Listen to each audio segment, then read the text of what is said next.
Bienvenidos a Hemisférix, el podcast de fisioterapia y neurorehabilitación, presentado por Javier Sánchez Aguilar.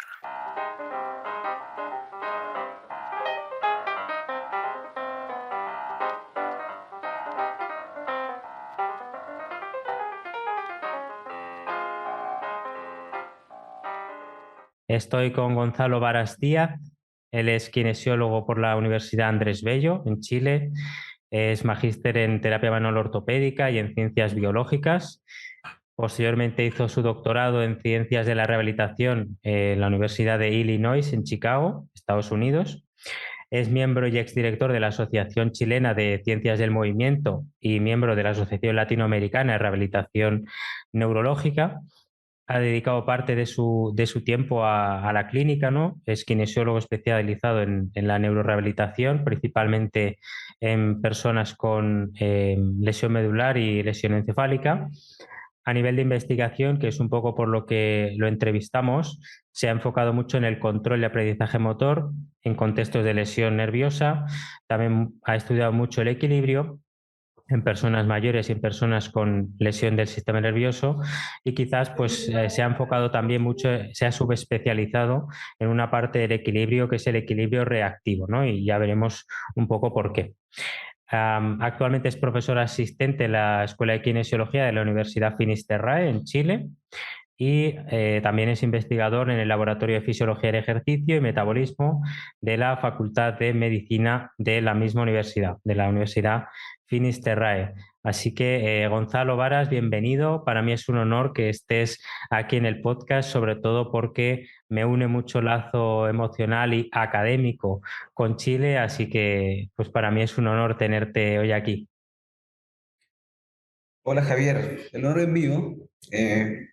Este podcast está creciendo y se está extendiendo por el mundo hispanoparlante, así que qué honor estar aquí de invitado y de poder conversar un poco de neuro, que es lo que nos gusta a todos los que te hemos escuchado. Así que muchas gracias por la invitación. Bueno, como he dicho antes, me une mucho lazo con Chile. Podría decirse que, bueno, esto quizás la gente no lo sabe, pero yo hice parte de mis prácticas curriculares de fisioterapia en Chile. Yo diría que hice más horas en Chile que en España. Y estuve en una clínica de rehabilitación deportiva y luego en un hospital viendo a pacientes neonatos y después lo que se llama neurokinesiología pediátrica, y para mí fue una experiencia dura, tengo que decir, porque quizás en España vivimos, como a veces pasa, en una burbuja y no sabemos lo que se enseña o lo que ocurre en otros países, y me sorprendí gratamente del nivel que tienen en Chile, quizás más en algunas especialidades que ya son muy reconocidas, como la rehabilitación respiratoria. Para mí la neurológica también fue una sorpresa, y en la rehabilitación deportiva también aprendí mucho. Así que, bueno, pues quizás también en la parte primera de contexto de la entrevista a Gonzalo, pues vamos a hablar un poco de cómo está la kinesiología o la fisioterapia en Chile, ¿no? Allá hay que aclarar que la fisioterapia está dentro de la kinesiología, es como una especie de ramo, ¿no? Cuanto a agentes físicos, y quizás en España echemos de menos un poco esa visión del movimiento, ¿no? De kinesiología, que parece que ahora está resurgiendo. Entonces, pues bueno, quizás es un buen comienzo preguntarte, Gonzalo, quién eres, ¿no? ¿Cómo es que llegaste a la kinesiología y profundizando posteriormente en la neurorehabilitación? Cuéntanos. Eh, bueno, aquí en Chile se hace un poco el proceso que es más tradicional, que uno sale del colegio y tiene que elegir, o está la opción de elegir la profesión que te va a acompañar toda la vida a los 18 años, que probablemente es una edad un poco temprana para elegir lo que uno va a hacer para siempre. O, y por eso hoy en día las generaciones nuevas ya van un poco ajustando ese proceso, tomándose algunos años, o es más común ver gente cambiarse de carrera. Así que yo a los 18 años, básicamente, lo único que me había pasado, yo hacía mucho deporte, me había lesionado el tobillo, y entonces había tenido la experiencia de estar rehabilitando mi tobillo con una kinesióloga y me gustó mucho eh, como el ambiente que había en un gimnasio de kinesiología, con más personas mejorándose, y justo daba la casualidad que en ese gimnasio, en ese centro kinésico, venían pacientes de distinto tipo, así que yo observé y me gustó. Y me gustó siempre el deporte también, así que entré pensando que iba a ser el fisioterapeuta o kinesiólogo, como le decimos acá, de un equipo de fútbol. Ujú, Así que no hay mucho más que eso, y siempre me gustó eh, el área, el área musculoesquelética, y un poco por este vínculo con el deporte. ujú, Pero pasó una vez, y esto lo cuento como anécdota porque muchas veces uno como académico, como profesor, uno no, haciendo algo eh, que está conociendo nuevo y mostrándose a los estudiantes de pregrado, muchas veces puede repercutir mucho en el futuro de los estudiantes. ujú, Y daba la situación que en la universidad donde yo estudié, en ese tiempo, ahora ya no es así, había muchos quiroprácticos a cargo de la, de, la, de las asignaturas de traumatología, etc. Eran profesionales muy carismáticos, yo estaba muy contento, y por ahí por el tercer año, en un laboratorio de difusión patolofemoral, todavía me acuerdo, ujú, una compañera se le acerca al profesor en el break y le dice, habíamos visto de 8 a 9 y media de la mañana todos los tratamientos, el abordaje kinésico de la evolución, el tratamiento de la difusión patolofemoral, nos vamos a un break, y una compañera se acerca al profesor y le dice que ella había sido diagnosticada de difusión patolofemoral, y si que la podía hacer algunas de las técnicas de evaluación que habíamos visto en la mañana. Y el profesor, que nos había hablado de técnicas de evaluación y tratamiento de difusión patolofemoral, lo que hace es pedirle a mi compañera que abra la boca, le mete el dedo en la boca y le ajusta el palatino y le ujú. dice, listo, puede irse. Cuando yo vi eso, entendí que el profesor que me está enseñando traumatología no creía que esas estrategias terapéuticas eran las mejores para solucionar esa patología de la que estábamos revisando. Y ese fue el primer clic para no Ujú. dedicarme a lo musculoesquelético, porque Mira, dije, parece que no estoy en el lugar indicado para aprender lo mejor de musculoesquelético. Y ahí qué bueno. empecé a mirar otras cosas. Y pasó que en cuarto año después eh, tuvimos los ramos de neuro, y, y el grupo de profesores del ramo de neuro eran fisioterapeutas, kinesiólogos muy jóvenes, eh, que trabajaban en una clínica donde yo después trabajé, la clínica Los Coihues, y tenían una mirada de la rehabilitación muy nueva, muy power, con mucha energía, Ujú, y básicamente la motivación partió por ellos, por Michel Manríquez, que comentábamos antes en la entrevista, por Gonzalo Rivera, Julio Torres y Marcela Navarro, eh, kinesiólogos que me hicieron ver lo interesante que era la neurorehabilitación, con una mirada clínica y con una mirada científica también. Daba la casualidad que justo de ese grupo de profesores, dos estaban en ese momento haciendo una maestría en neurociencias, que yo también hice más adelante. ujú. Entonces mezclaban conceptos de neurociencia y neurorehabilitación en el mismo momento, y eso me terminó de enganchar. Y después en el internado, que nosotros tenemos el cuarto año un internado clínico, Ujú. nosotros podíamos elegir como internado la clínica Los Coihues, y yo por distintas razones no pude. Y elegí un internado de neurorehabilitación en niños, en Teletón. En Teletón es una institución En que tenemos en Teletón. Chile muy, muy conocida, y lo hice en la Teletón de Coquimbo, una ciudad. eh, yo vivía en La Serena, una ciudad al norte de Chile, y Coquimbo está al lado, entonces era la oportunidad de volver a mi casa y estar 2 meses en mi casa, y me encantó. Tuve como tutora a Mauricio Barraza, un kinesiólogo espectacular, que me enseñó mucho la parte humana y todo lo que uno vive, el contacto humano con los pacientes que están en situación de discapacidad y que quieren superarse. Mm. Y eso me terminó de encantar. Y después, cuando pasó y fue pasando el internado, me encontré en un internado un compañero que no quería ir a la clínica Los Coihues y le ofrecí cambiarle el internado para hacer Mira, un segundo internado en neuro. Y me fui a la clínica Los Coihues, este centro de rehabilitación neurológica que en adulto ahora, eh, donde llegué ahí como interno y no me fui hasta el 2017, después de 10 años de joder, trabajar ahí. qué bueno.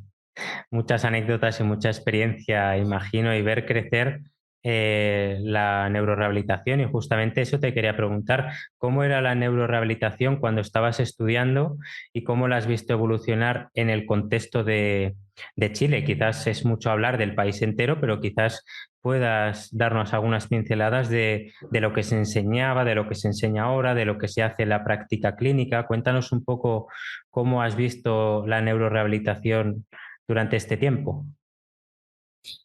Sí, al menos desde que yo estoy inmerso en el mundo de la rehabilitación neurológica, ha sido bien vertiginoso todo porque, especialmente acá en Chile, donde intentamos, entre comillas, como comprar ideas de afuera, Mm. movimientos, cursos, etcétera, estuvo como este tiempo de reinado del BOAT, en Ujú. donde todo el mundo hacía el curso BOAT para capacitarse y de alguna manera se planteaba que, y de hecho los profesores enseñaban BOAT en los cursos de pregrado de rehabilitación neurológica. Sí. Yo hice el curso BOAT y me Ujú. encantó y de alguna manera fue una de las primeras aproximaciones a entender la rehabilitación con miradas biomecánicas, con miradas en la postura. eh, pero obviamente después uno va entendiendo que uno no se puede enamorar de unas solas ideas. Y de hecho, ya en ese tiempo, me acuerdo que ese curso lo hicimos con una fisioterapeuta argentina, la Adriana Moschini. Ella Sí. ya hablaba de neurociencia, esto de haber sido el 2009. Sí. eh, Ella ya hablaba de neurociencia, ya hablaba de que las cosas que estaba enseñando ella tenían que venir los científicos a validarla. Entonces el BOAT, incluso el mismo movimiento BOAT fue evolucionando y, y hoy día nos encontramos en un movimiento en un momento donde es muy fácil criticar estos movimientos. El Ujú. BOAT y sale cada cierto tiempo en las redes sociales o cada cierto tiempo en discusiones entre académicos salen que un paper que el BOAT no sirve, que el BOAT no tuvo el mismo resultado que otro entrenamiento, o después vienen las personas con el Motor Relearning Program, que es el entrenamiento orientado a la tarea, después viene alguien con el entrenamiento orientado al deterioro, Mm. y finalmente en la medida que uno va conociendo las distintas posturas, los distintos movimientos, y después al otro día enfrenta a su paciente eh, y lo tiene ahí al frente y tú tienes que diseñar tus estrategias terapéuticas, te das cuenta que estas discusiones a veces quedan medias Sí.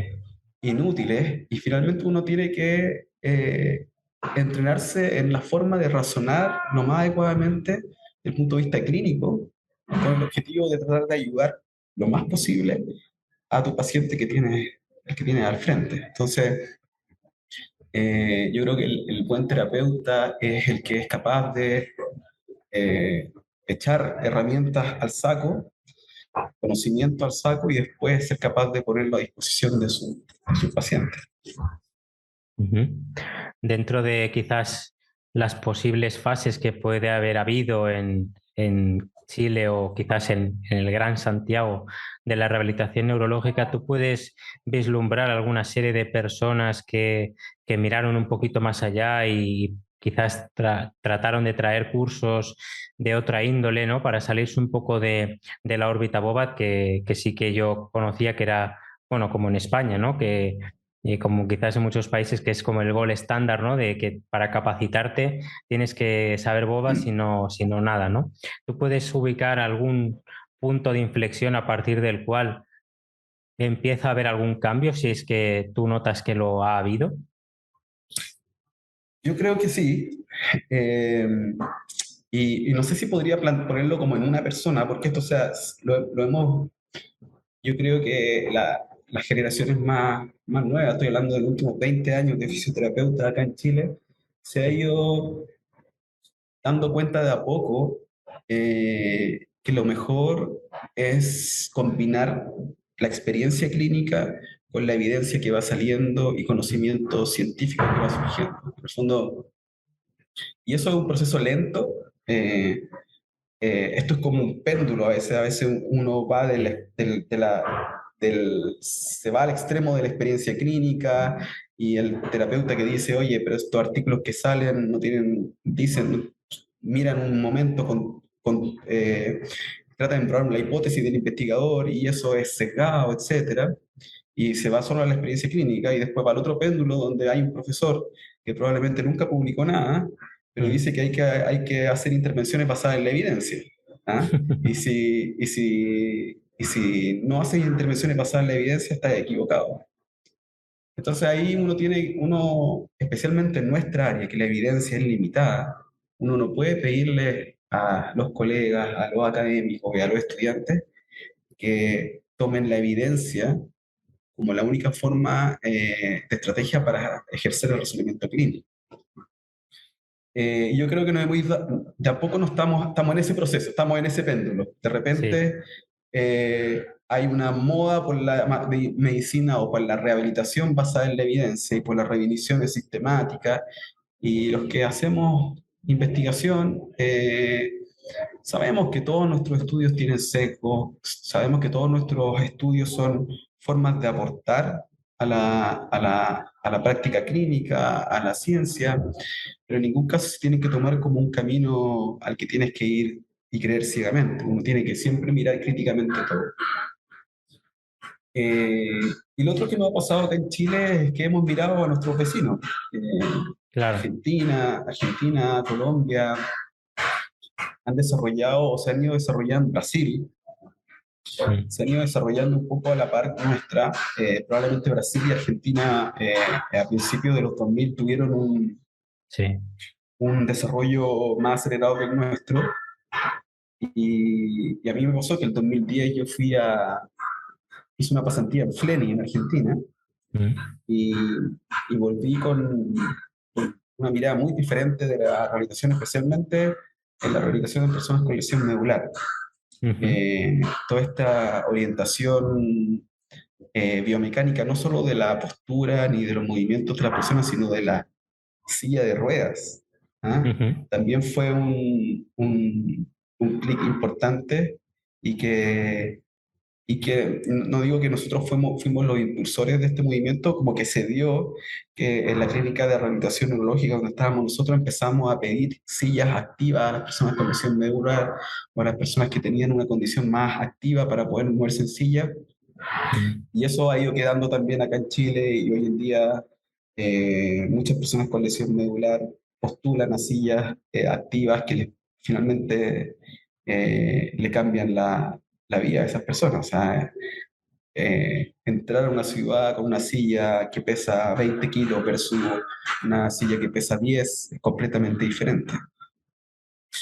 Así que yo creo que por ahí ha ido el proceso de desarrollo de la rehabilitación neurológica acá en Chile. Creo que estamos en este péndulo de la experiencia clínica y la medicina basada en la evidencia y estamos intentando buscar nuestros puntos intermedios, los distintos profesionales que trabajamos en esta área.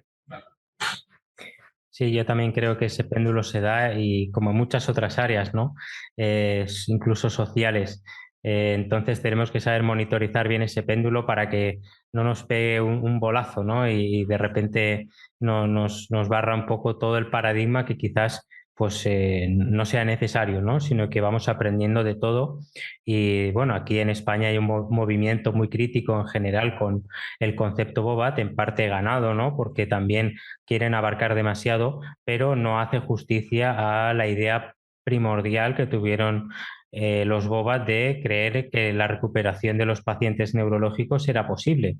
Entonces hay que ser justo, ¿no? Y todo no nace, bueno, como me gusta decir, hay que aplicar un poco principio de bondad, ¿no?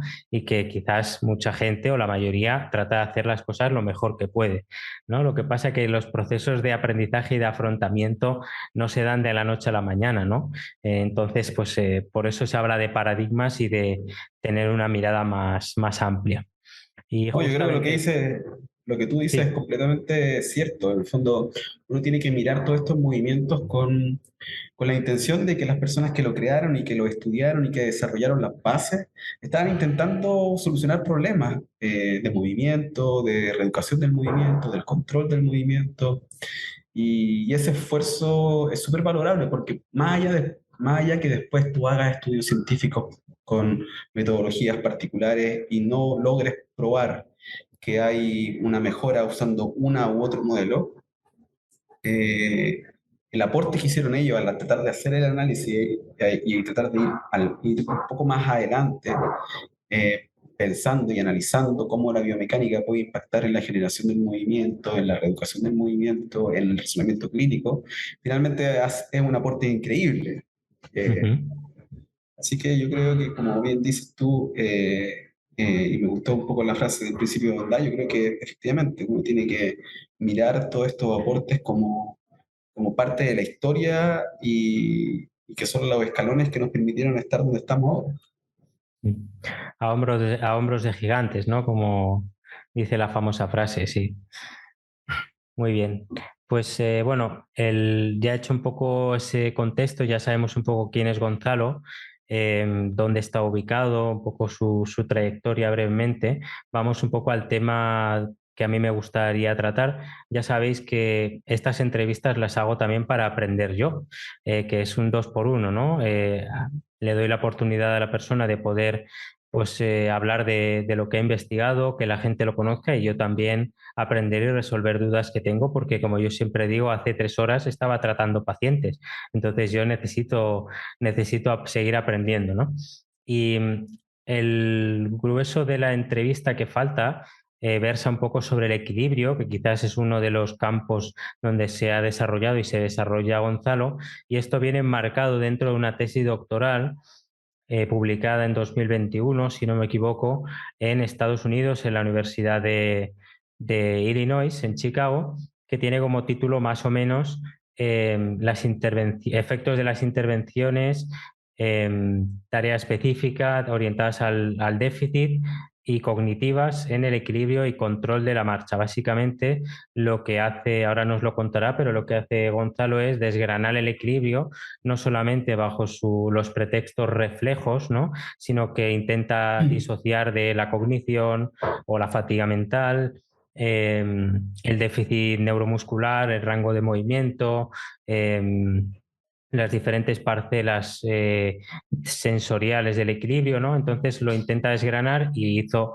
sus correspondientes estudios para tratar de refutar o no algunas hipótesis, ¿no? Entonces, pues la primera pregunta es obligada, ¿no? ¿Cómo es que te marchas a Chicago a hacer este doctorado y un poco el motivo, ¿no? Por el que lo hiciste. Sí, fue es una historia bien interesante la partida a Chicago. Bueno, parte un poco, bueno, habíamos hablado este proceso de entrar a ser un clínico de la rehabilitación neurológica y empezar a tratar de mirar problemas o intentar buscar solución a los problemas que te planteaban tus pacientes que veías día a día. Y eso, en primer lugar, me hace hacer el máster en neurociencia, que es lo que finalmente cambia completamente mi carrera profesional. Ujú. Y es interesante porque una constante que ha acompañado mi carrera, creo yo, es que en algún momento estoy tranquilo, estoy bien, estoy cómodo, estoy haciendo lo que me gusta, pero siento que necesito algo más para poder ir mejorando y ese algo más está vinculado con salir de la zona de confort.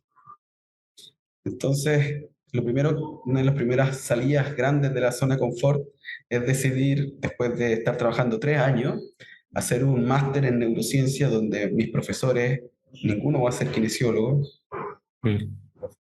nadie viene del área de la rehabilitación, eh, nadie me va a hacer una clase de control del movimiento, y tuve una clase de sistema motor muy mala, eh, y, y básicamente es aprender ciencia, Sí. desde contada por científicos, por bioquímicos, por biólogos, por matemáticos. Entonces, entro a este máster de neurociencia donde tengo que entrar al mundo de los laboratorios, de la hacer investigación científica, y, y finalmente termino maravillado por el mundo científico propiamente tal. Y, y me pasó que una vez, a ver, después de salir de ese mundo de la ciencia, después de haber pasado por seminarios bibliográficos me acuerdo, siempre cuento esta anécdota, tuve un semestre entero con una bióloga en un seminario bibliográfico de neurobiología en invertebrados. Y estuve aprendiendo las distintas cosas que le pasan al sistema nervioso de la drosófila, que es la mosca, todo el semestre leyendo artículos de eso. Después de ese semestre de leer artículos de la drosófila, después miraba un paper de rehabilitación y lo encontraba, pero demasiado fácil leer. Ya. Entonces, ese entrenamiento del magíster en neurociencia y hacer mi tesis, y al final pude estar en un laboratorio con un mentor, un biólogo que es muy famoso acá en Chile, que se llama Pedro Maldonado, que realmente ha sido uno de los mentores más importantes que hemos tenido varios kinesiólogos que nos hemos metido al mundo de la ciencia, porque él es un biólogo, pero trabajaba en integración sensoriomotora estudiando el sistema visual. Entonces los kinesiólogos era el único que podíamos acudir porque estudiaba integración sensorio-motora. Claro, la estudiaba en la visión, pero bueno, Algo es hablábamos algo. algo parecido. Y todos aprendimos mucho de él y se armó una generación de kinesiólogos, de 5 o 6 kinesiólogos que salimos de ese laboratorio y después volvimos al mundo clínico y yo me acuerdo de tener la sensación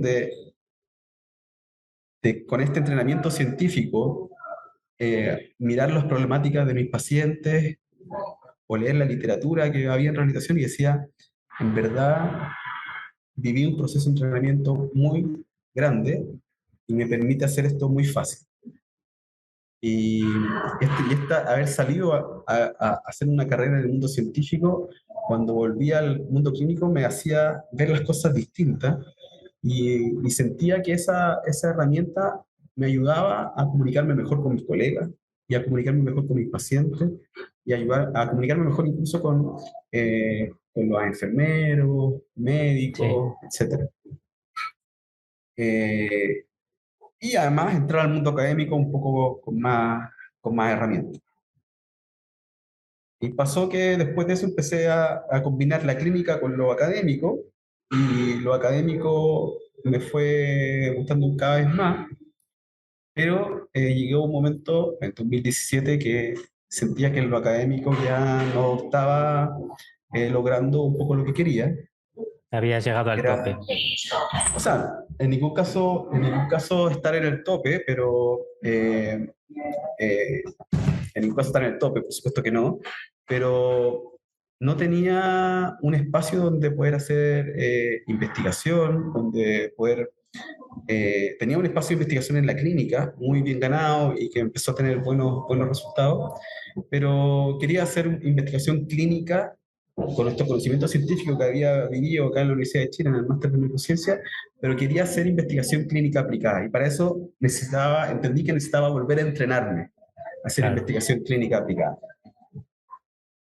Y cuando pasó eso, eh, miré qué opciones tenía y acá en Chile no tenía ninguna opción de hacer un doctorado que fuera aplicado a la clínica.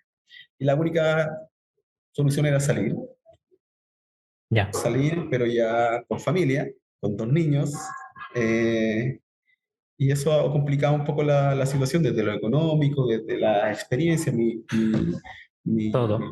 mi esposa también tenía su trabajo, tenía que dejarlo, y finalmente decidí postular a una beca que hay acá en Chile, la beca Chile, que, que te da como dinero para salir, te paga los estudios y además te da un sueldo que no es tan alto, pero es un apoyo importante.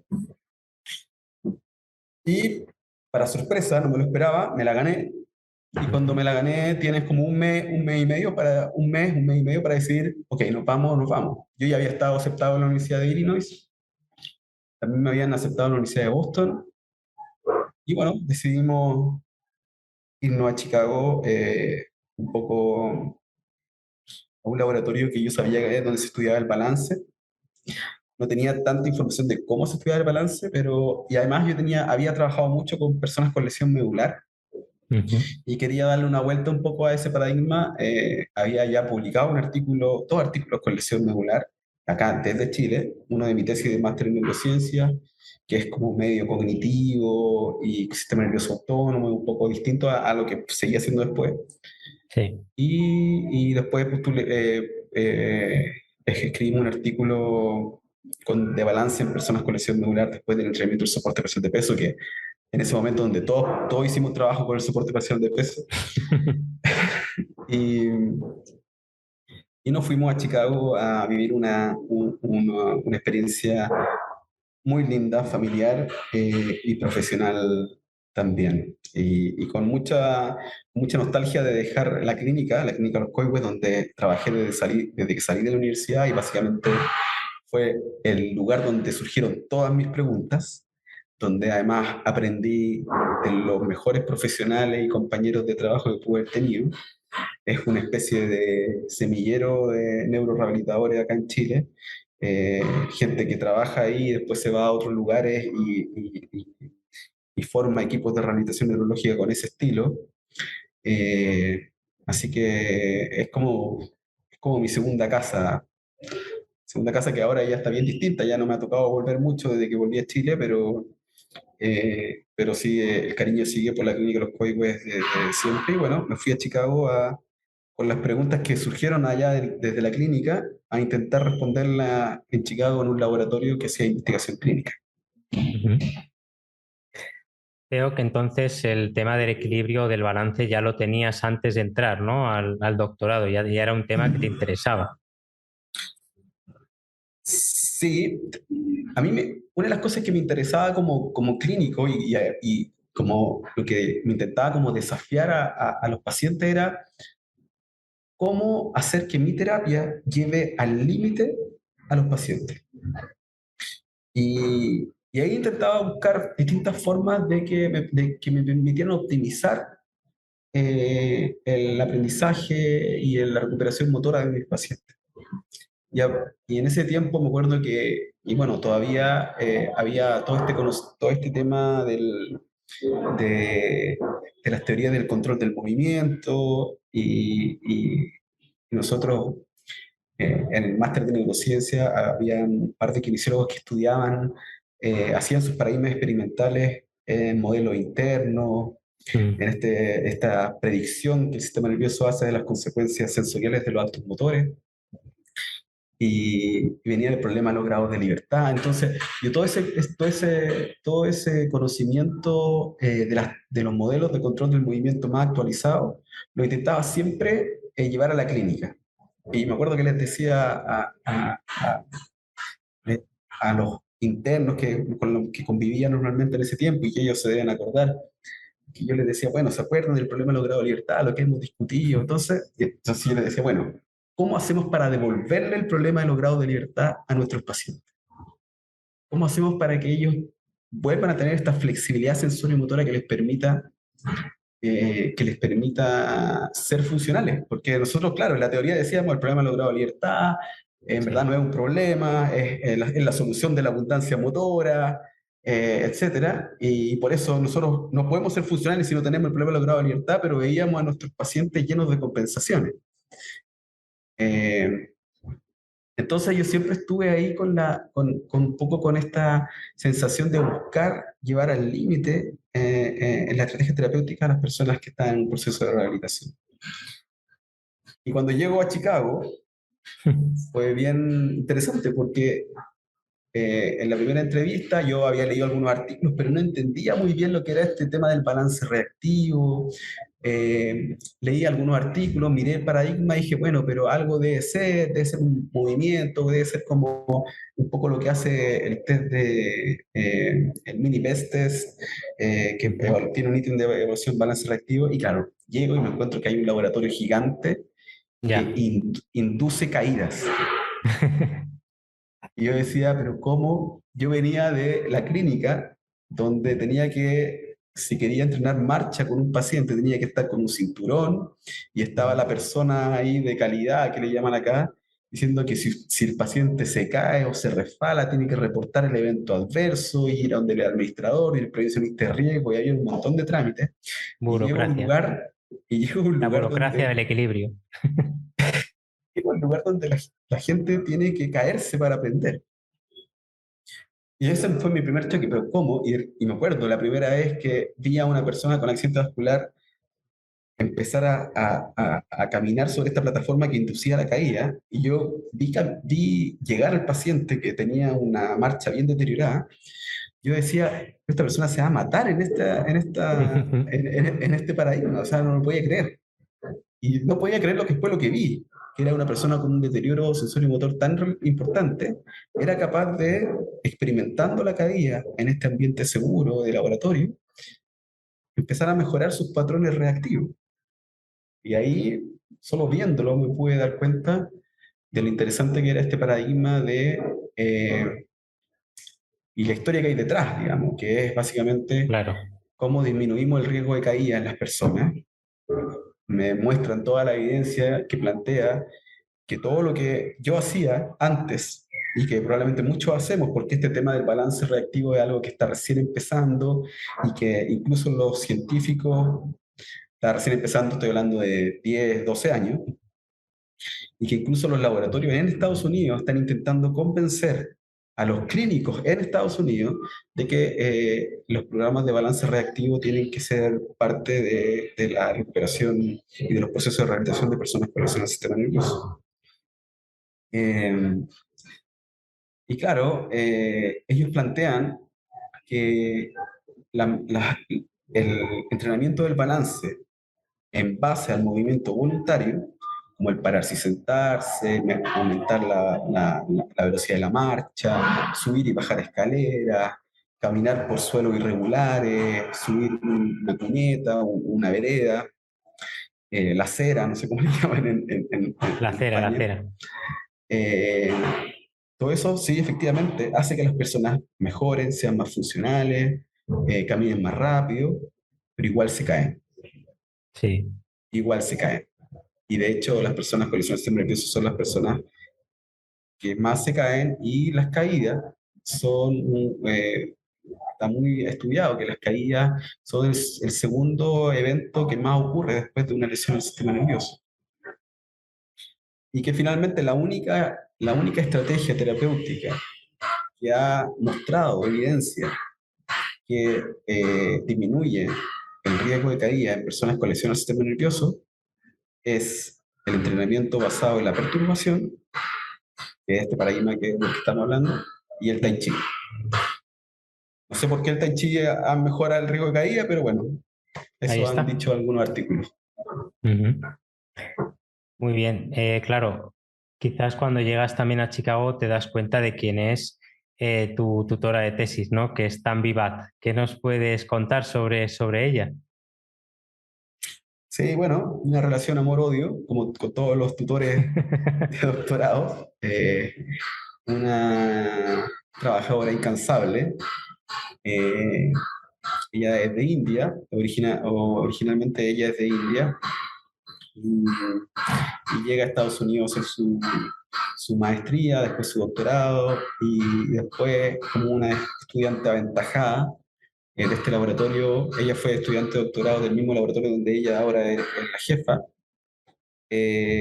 Publica un montón es una de las precursoras de esta línea de movimiento, de esta línea de investigación, y bueno, en base a su trabajo extenso en el balance reactivo. Ella logra tener su propio laboratorio que se especializa en esto y, y una persona que tenía una mirada, uno, ella trabajaba mucho, hacía las cosas, le gustaba hacer las cosas a su forma, le gusta hacer las cosas a su forma, y, pero también viene del mundo oriental, ¿ah? Ya, Donde se respetan mucho las jerarquías y donde en el fondo el orden jerárquico es muy bueno para que las cosas, para que para que la productividad eh, siga, digamos que es lo más importante. Muchas veces en investigación científica te evalúan por la cantidad de papers que publicas mm, y ella era muy buena en eso. Y llegué yo, uno de los pocos estudiantes, a ella no le gustaba tener muchos estudiantes de Estados Unidos y no tenía mucha idea de qué le iba a pasar con un estudiante sudamericano. Eh, y claro, llego yo con una mirada súper reflexiva de las cosas y le desordené un poco, acá en Chile decimos, desordené un poco el gallinero, sí, porque tenía estudiantes que eran muy aplicados, habían varios chinos, habían otros indios, y los estudiantes de Estados Unidos, norteamericanos, eran solamente estudiantes de máster, entonces no tenían tanta injerencia en lo que, para dónde iba la línea de investigación.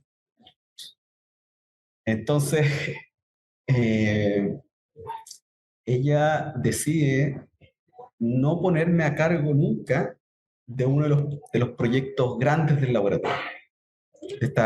Porque un poco me veía, yo creo, me vio como una especie de riesgo de esta persona que venía con costumbres tan distintas a las mías, tan preguntón en las reuniones de laboratorio, que proponía tantas ideas nuevas, etcétera, que un poco desordenaba la estructura que ella tenía. claro.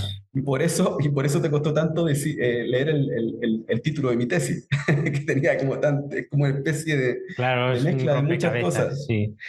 Y tal cual, fue un rompecabezas, porque finalmente mi tesis terminan siendo todas las ideas, casi todas las ideas que ella me aceptó. Eh, y mi doctorado tiene la particularidad de que no es un tema exclusivo, no es solo balance reactivo. Eh, Tiene balance reactivo porque el laboratorio hacía balance reactivo y yo llevé mi tesis y mi línea de investigación a lo que estaba haciendo el laboratorio porque me interesó mucho lo que hacía el laboratorio. Y yo participé en las investigaciones de balance reactivo también, pero nunca las lideré.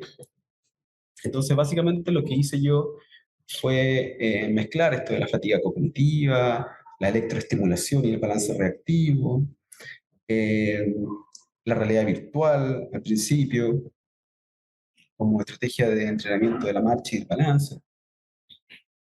Y bueno, mi relación con ella fue un poco así, pero al final del proceso, ella como nos aprendimos a conocer mutuamente y, y ahora al parecer me extraña harto porque seguimos en colaboración, seguimos en colaboraciones desde Chile. Yo los últimos dos papers que he publicado, los últimos tres papers que he publicado estando acá en Chile han sido todos con datos de allá.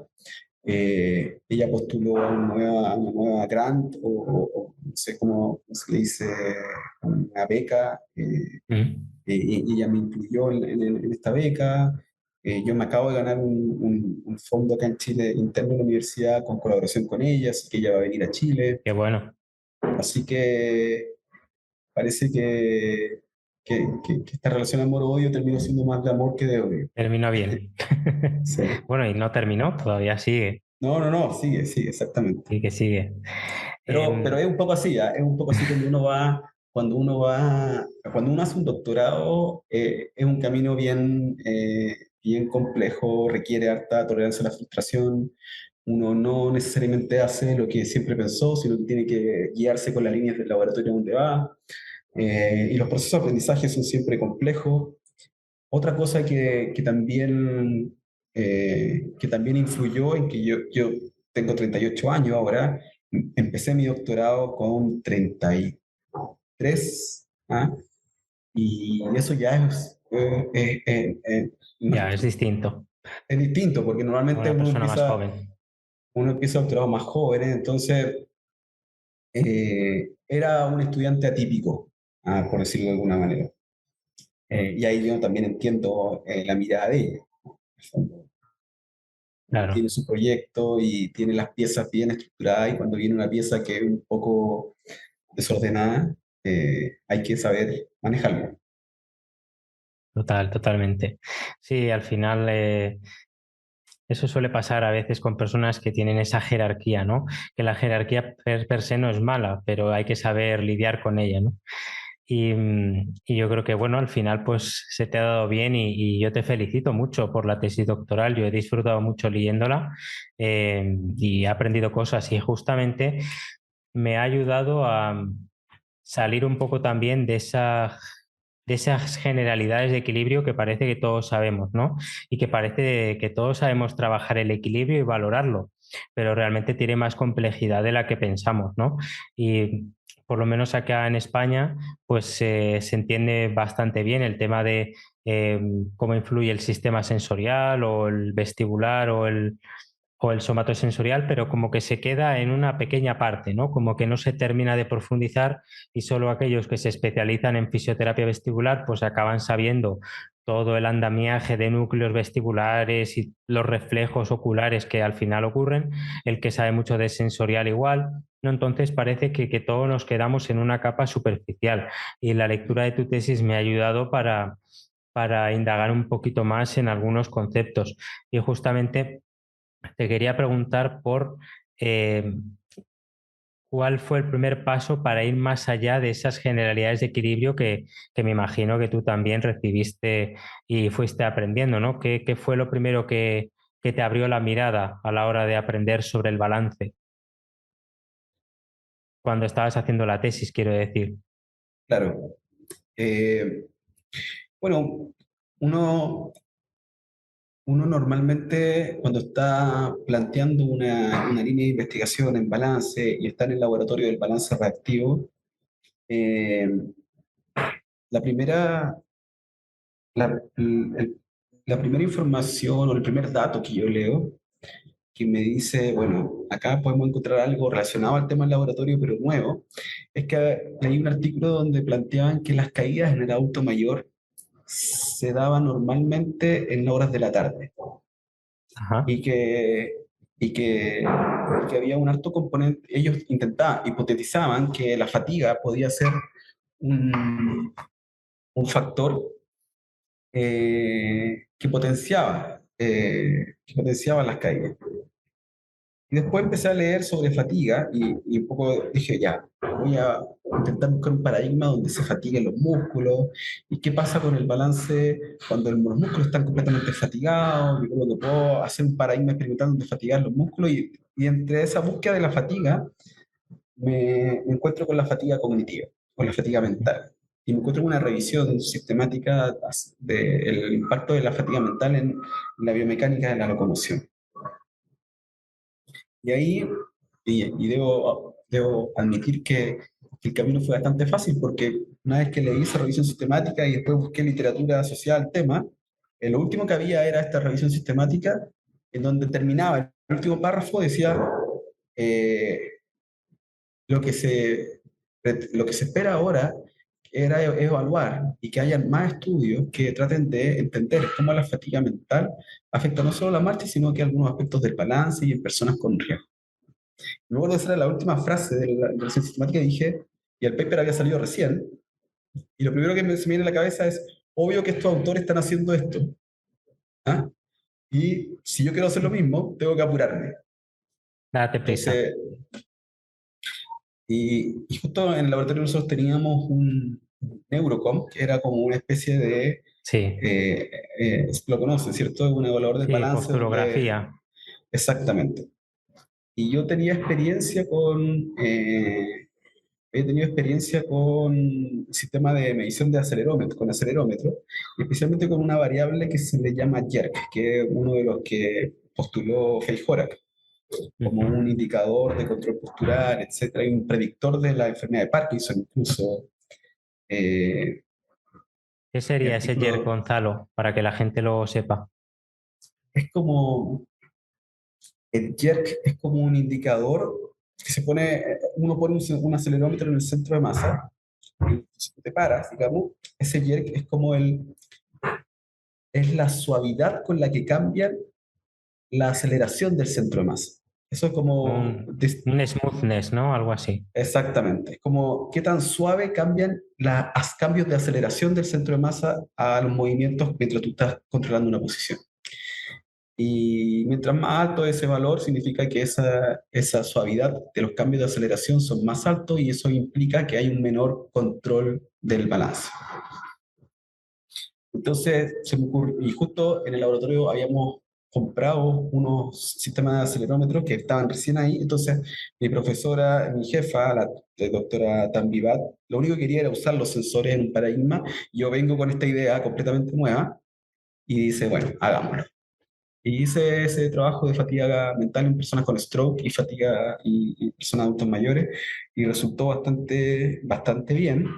Pudimos encontrar que el efecto de la fatiga mental, y ahí busqué un protocolo de fatiga mental, mis pobres pacientes, porque estaban una hora haciendo una tarea muy Una hora, lo leí, monótona. ¿eh? Una hora Sí, con el no, Stroop, ¿no? sí, sí, en una tarea, Tremendo, como para no cansarse. en una tarea el go no go, era Eso, el go no como, go, sí, de inhibición, sí. exactamente. Y, y sí, y salió un muy buen artículo, encuentro yo, muy difícil desde lo metodológico también. De hecho, ahora que estoy en la universidad a cargo de algunas clases de metodología de la investigación, siempre pongo ese artículo de ejemplo porque el análisis estadístico era bien complejo, pero fue el desbloqueo de empezar a ser productivo en el doctorado. Y a partir de ahí, con el buen resultado de ese artículo, empecé a trabajar más en la línea del balance reactivo y en la línea del entrenamiento en base a la perturbación. Y este entrenamiento en base a la perturbación, que es básicamente inducir las caídas, es un entrenamiento que si tú lo miras como con el título de volviendo a la neurorehabilitación, Ujú. es un entrenamiento súper orientado a la tarea. Si yo quiero Si yo quiero que mi persona deje de caerse, lo que tengo que entrenarla es que Se caiga. mejore sus compensatorias durante la caída. ¿Qué más? Y entonces ella estaba feliz porque todo lo que yo había mirado en mi experiencia de rehabilitación neurológica, mi experiencia con BOAT, con Motor Relearning Program, con todas las líneas de movimientos con las que hablamos al principio de la entrevista, el entrenamiento orientado a la tarea era lo máximo y por supuesto era la solución en rehabilitación neurológica.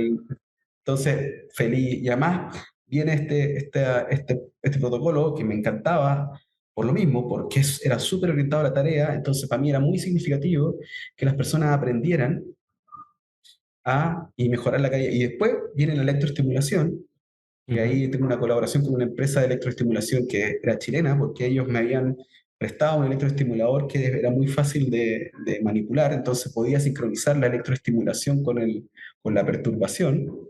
Buenísimo. Entonces, claro, con el treadmill que tenía en Chicago, entonces ellos me ayudaron a sincronizar el electroestimulador y que yo quería saber, porque como este entrenamiento era tan bueno, quería saber si podía incluir personas con más deterioro a este protocolo, porque uno de los criterios de exclusión para para este entrenamiento es tener un nivel de funcionalidad un poco más alto para ser capaz de tolerar el desbalance. Y el paper que hice de electroestimulación, que básicamente era una forma de ayudar a las personas con más deterioro para responder a esta perturbación, era, era, era súper bueno. Entonces yo estaba súper contento con esta mirada de el entrenamiento orientado a la tarea y de repente llega un profesor de Portland, Paul Cordo, con yo no entendía nada, mi jefa me dice, ven a ayudarme, viene un profesor de Portland, muy famoso, él fue compañero de Feijora, eh, estaba en un laboratorio en Portland, sabes que en Portland es la cuna del entrenamiento del balance y la integración sensorial, Ajá. y llega con un robot con una máquina gigante donde dice, queremos hacer un proyecto en donde metamos personas con accidente vascular, lo sentemos acá y que su tobillo parético se mueva para adelante y para abajo y, Ujú. y que el tobillo se vaya para arriba. Cuando el tobillo hace dorsiflexión, puede ser activo o asistido, hay un vibrador en el tendón calcáneo El tendón. y si va hacia la plantiflexión, hay una vibración en el tendón del tibial anterior. Era el antagonista. Y el Sí. profesor, yo empiezo a hablar con el profesor Paul Cordo, muy simpático, etcétera, y no le creía nada. Decía, es que esto está en contra de todo lo que yo aprendí, yo le decía. Claro, no está orientado a la tarea. O sea, cómo una persona moviendo el pie para arriba y para abajo eh, va a mejorar función. Entonces, eh, yo decía, bueno, espero que yo no sea el indicado para llevar a cabo este proyecto. Bueno, dicho y hecho, no era una idea mía y finalmente yo me hice cargo de ese proyecto. Y era un trabajo multicéntrico. Este mismo proyecto Complicado. se estaba haciendo en Portland, se estaba haciendo en la Universidad de Northwestern y se estaba haciendo en la Universidad de Illinois, en Chicago. Y ahí un poco la vuelta de la vida, el doctor Paul Cordo me hace leer a Platz. No sé si ubican a Platz, que es como uno de los padres del entrenamiento en base al deterioro. Thomas Y Platz. sí, Sí, lo conozco. y leyendo toda la bibliografía que él plantea, se me abre de nuevo otro mundo de decir, bueno, parece que el entrenamiento orientado a la tarea no era no era lo único que había. ¿Ah?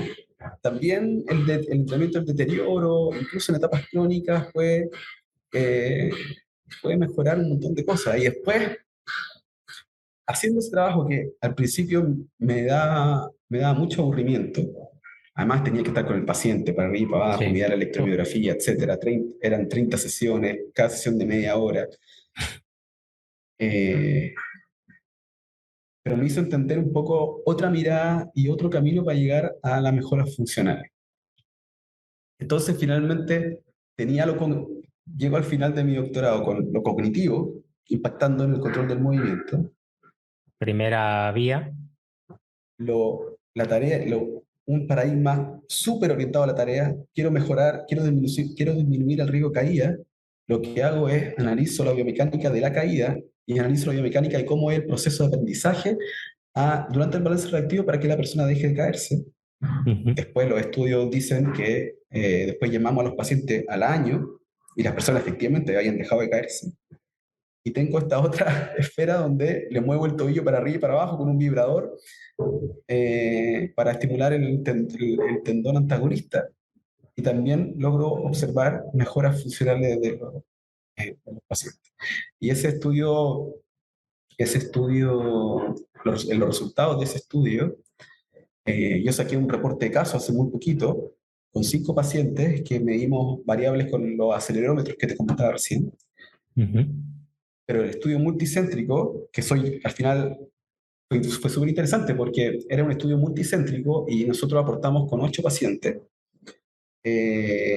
Y después de tantas conversaciones con el doctor Paul Cordo, me llama un día, me dice, Gonzalo, quiero que tú escribas el paper. Y fue súper interesante esa conversación y fue súper lindo esa conversación con el doctor Paul Cordo porque después él fue uno de mis revisores de tesis también. Y, y fue bueno cerrar ese círculo con algo que yo no quería hacer, que yo le tenía un prejuicio muy grande al entrenamiento orientado al deterioro. Después termino escribiendo el artículo, que el artículo está ahora en la última etapa para ser publicado. Ajá. Todavía no está publicado, ojalá salga dentro del próximo mes. Eh, y después, justo en la misma línea, va Krakauer, John Krakauer, tú lo conoces porque hiciste un Claro. especial con él. Un amigo Y mío, estuve empieza, el otro día tomando un café con él. hace, Ojalá. Bueno, va a la Universidad John Krakauer eh, y empieza a presentar su libro Breaking Movement, con una mirada muy parecida eh, de cómo dividir el movimiento en partes y eventualmente esa mirada con un poco más analítica puede generar en etapas agudas sobre todo un beneficio mayor. Y acá en Chile hay un colega, Pablo Burgos, que está trabajando en una línea similar con un exoesqueleto en un proyecto muy interesante que tiene. Entonces, al final, todo va cuajando, y independiente de los prejuicios que uno tenga, finalmente las historias se van amoldando, van cuajando y termina siendo un camino bien interesante. Ya te digo, súper interesante y cómo, o sea, esto me encanta porque yo he leído muchas tesis doctorales, pero evidentemente no siempre tengo el acceso a la intrahistoria que hay en ese proceso y me parece buenísimo porque a veces uno se pregunta, ¿y esto cómo se le ha ocurrido? ¿Y cómo ha llegado a esto? Y resulta que hay estas historias dentro, ¿no? Me parece No, fantástico. si seguro alguien lee mi tesis doctoral y no escucha esto lo que te acabo de contar, que no entiende cómo una persona fue capaz de dar vuelta por tantas aristas y tratar de generar un eje central, digamos. Fue difícil. De hecho, cuando yo tenía, me pasó que tenía que armar la tesis, escribirla completa, discutíamos con mi profesora y decíamos, bueno, ¿cómo hacemos esto? Y bueno, mi profesora que le Con mucho encantaba cuidado. y que quería tenerme un año más, decía, oye, parece que esto no va a resultar, tienes que hacer otra investigación cercana a esto y te tienes que quedar un año más. Y yo le decía, pero imposible, no se me va a acabar la plata, no Mi puedo mujer quedarme me más. mata. No, sí, terrible. Así que en el fondo tuve que ahí buscar mis mejores armas comunicacionales para vender. O sea, uno lo que nunca pasa es que uno tiene que además venderle su producto a su propio director de tesis. Así que fue un viaje entretenido. Ujú.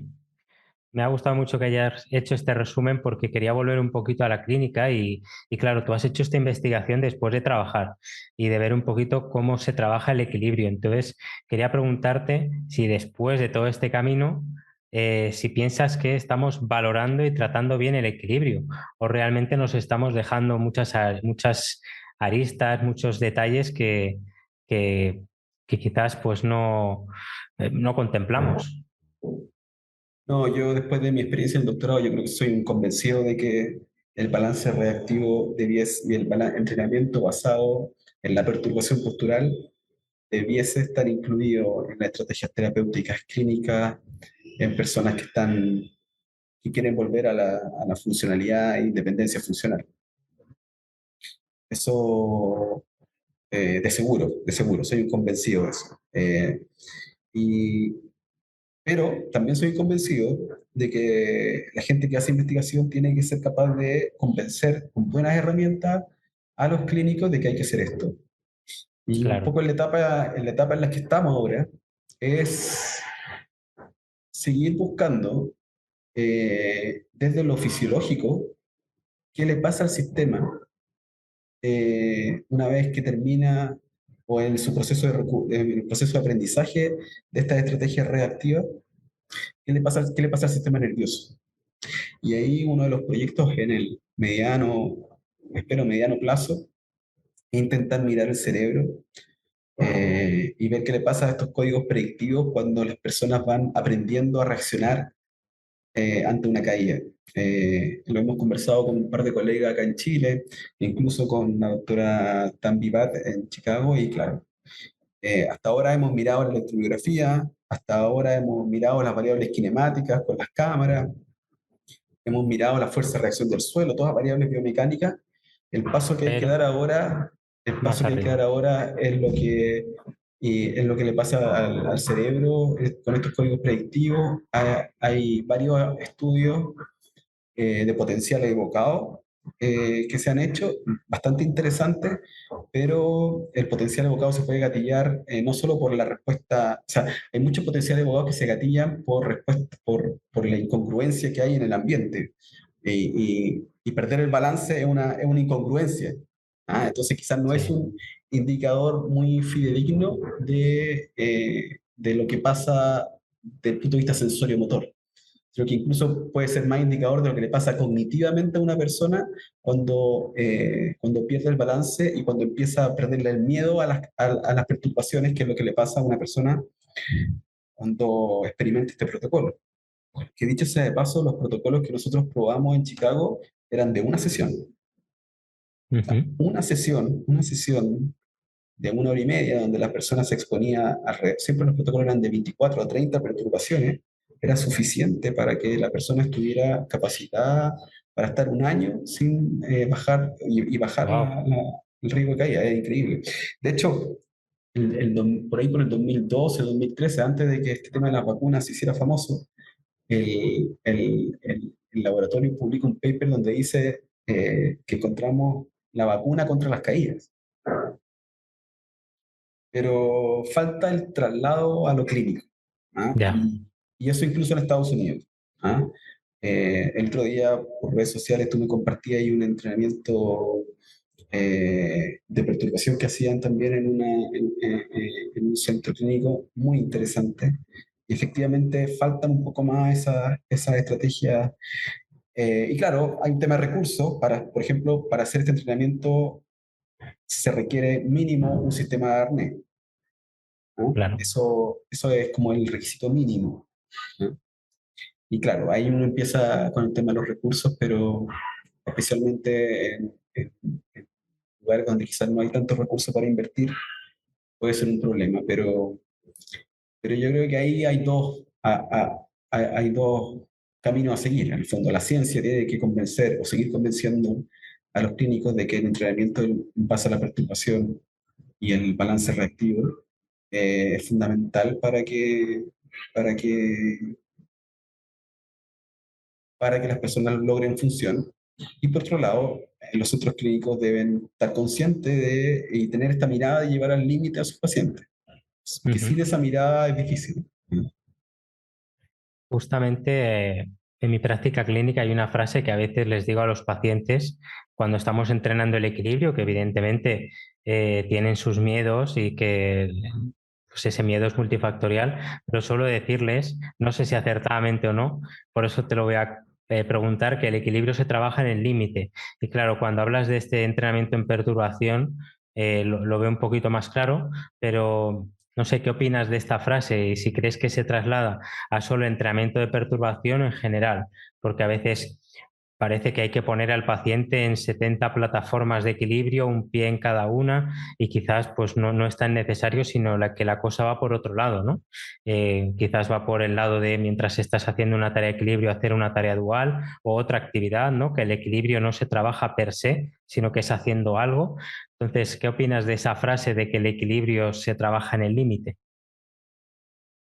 Sí, yo la ampliaría. Yo creo que, que la rehabilitación neurológica se trabaja en el límite. Eh, no significa que todos nuestros pacientes tienen que estar colgando de un pie en plataforma inestable.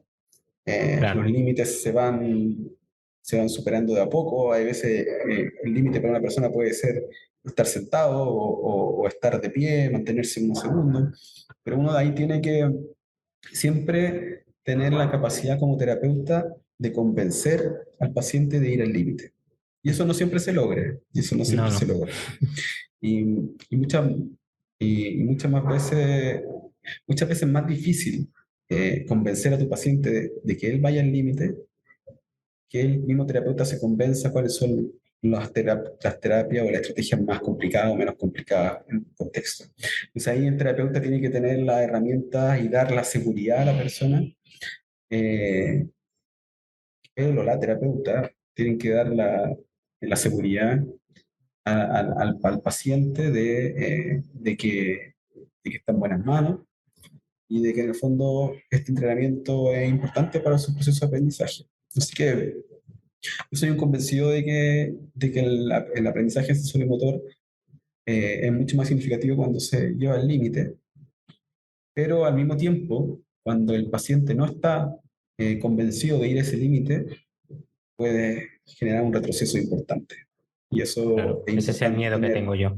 yo. Mm, Y eso es súper importante considerarlo, porque hay veces que las personas no están preparadas y uno a veces y a mí me pasó como clínico también, que por este ímpetu de parar personas, de hacerlos caminar sin bastón, etcétera, hubo accidentes que si yo retrocediera el tiempo no hubiese hecho lo mismo. Claro, totalmente. Dentro de la tesis hay algunas cosas que me llaman la atención y creo que en la introducción, que me parece buenísima, hay una reivindicación de el equilibrio como no mero acto automático, ¿no? Dependiente de reflejos. Y quizás eso está en relación con esa primera parte que has comentado de la cognición, la relación entre la cognición y el equilibrio. Podríamos hablar del olvido de los centros superiores. Se ha asumido que todo equilibrio es automático.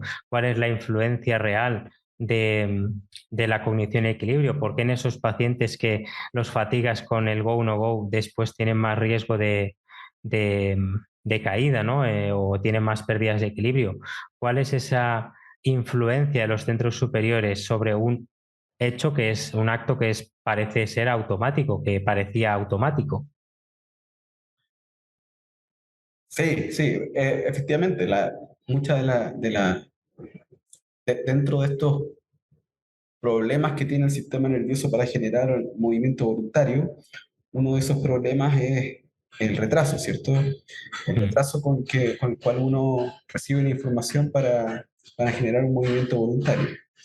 Y por eso existen, cuando uno pierde el balance, existen un montón de respuestas que se han planteado como automáticas, pero el hecho que sean automáticas o que tengan una velocidad menor a este proceso de respuesta que uno fisiológicamente tiene, que eh, uno podría como identificarlo el visual, hacer algo más simple, de entre 400 a 600 milisegundos entre que llega un estímulo y que tú respondes.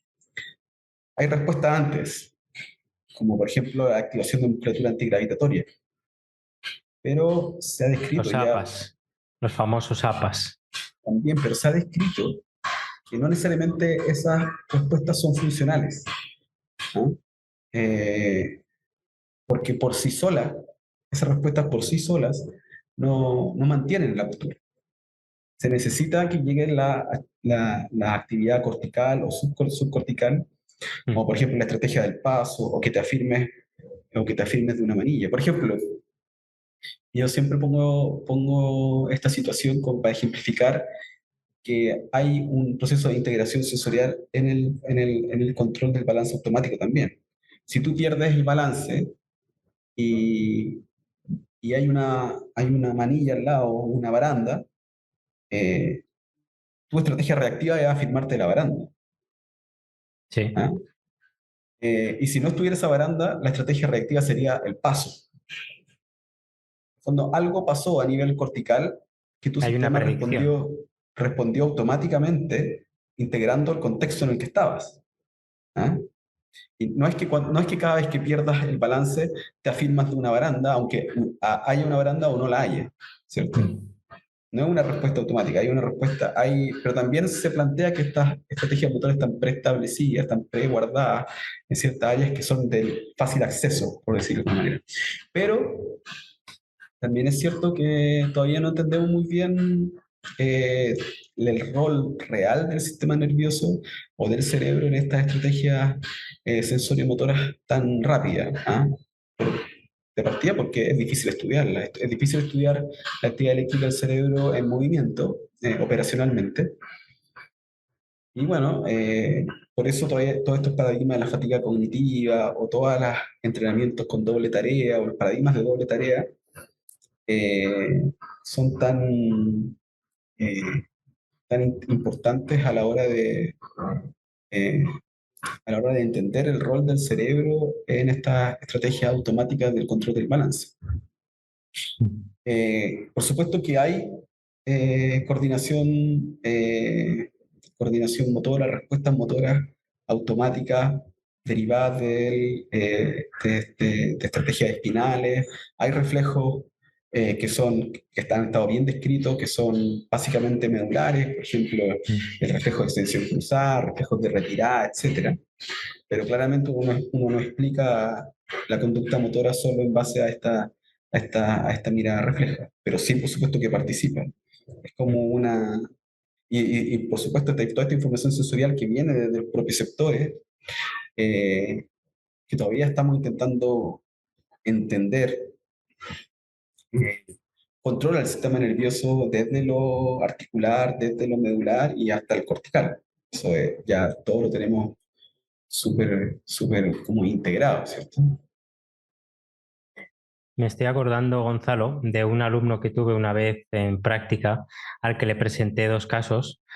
Un caso era un paciente en estado de mínima conciencia, pero que caminaba de manera automática. No podía iniciar la marcha, pero si tú le dabas un empujón, este paciente caminaba y de hecho tenía buenas reacciones de equilibrio, ¿no? Pero no era consciente prácticamente de sí mismo, ¿no?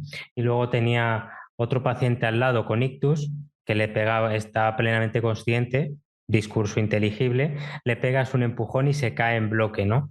Entonces, este paciente, este alumno me preguntaba cómo es posible que un paciente que casi es consciente de sí mismo no se caiga y este otro paciente que es consciente se caiga, ¿no? Y Mm. me acuerdo que era yo aún más joven que ahora y que tuve que dar unas cuantas vueltas. eh, y estaba reflexionando sobre eso, sobre la relación entre lo voluntario, lo automático en todo este asunto.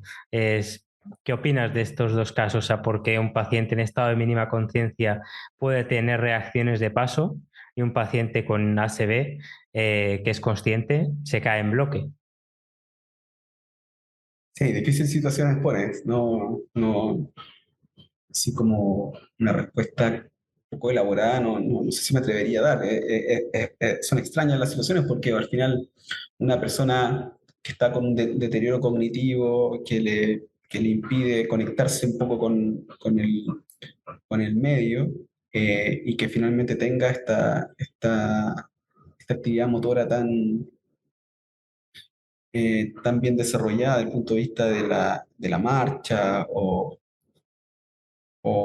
estas estrategias compensatorias de reacción, hablan también de que muchos de estos patrones sensorio-motores tienen un componente de automatismo relevante, ¿ah? Y que finalmente estas conductas aprendidas, principalmente las que son más posturales o las de extremidades inferiores, efectivamente el recurso cortical y el recurso cognitivo es significativamente menor, ¿cierto?